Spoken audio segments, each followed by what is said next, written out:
Guys আসসালামু আলাইকুম। এখন আমি এই যে ঘরের সামনে আমি আদা গাছ লাগাইছিলাম, এখান থেকে আদা তুলতে যাব। তো আপনাদের সাথে শেয়ার করে দেখেন আদা হয় কি না, কতটুকু আদা হয়।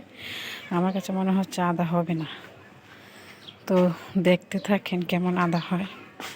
আমি এখন তুলব, এই যে আদা গাছ, এখানে বসে বসে তুলব। বিসমিল্লাহ করে তুলি, আপনারাও দেখতে থাকেন। নেহার নেহার দিকে আম্মু তুমি কি করো? আদা হয়েছে? কি হয়েছে দেখি। ওয়াও, আদা দেখি। হ্যাঁ, এখানে এটা তুলতেছি, তুলো। দেখো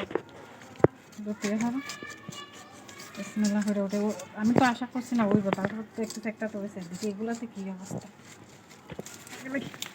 না তোলা তো আও আও, আদার গন্ধ ভরে আসছে। গেছে।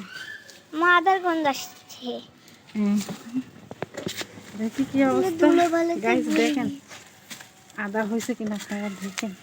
আদা আদা কোথায় আদা? আদা হয়েছে না, এখানে একটা ছোট আদা হয়েছে, শুধু আদা হয়নি এখনো। শুধু এই আদাটাই হয়েছে। হ্যাঁ হ্যাঁ, আদা খুব ভালো হয়েছে। হয়তো আমি আগে দিয়ে তুলে ফেলছি। এই যে আদা, এই যে আদা হয়েছে 250 গ্রাম হয়ে যাবে, না কত, 50 গ্রাম হয়ে যাবে। ওয়াও, এই যে এইটা একটু বড় হয়েছে। হ্যাঁ, এই যে আদা। ওয়াও, এটা তো পুষ্টি উষ্টি পায় না, আমি এমনিতেই লাগাইছি, কোনো পুষ্টি দেওয়া হয় না, হয়েছে কোনো নাই? হয় না। হয়েছে রে মা, হয়েছে। দেখাও।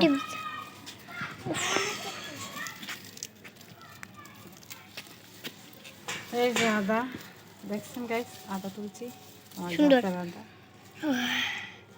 ওকে, আর কোন টিপ দাম? আরো আছে তো, বসে নেই দেখো। তেমন ওকে, বলতে হইল কি হইল, তো হইল। অনানি।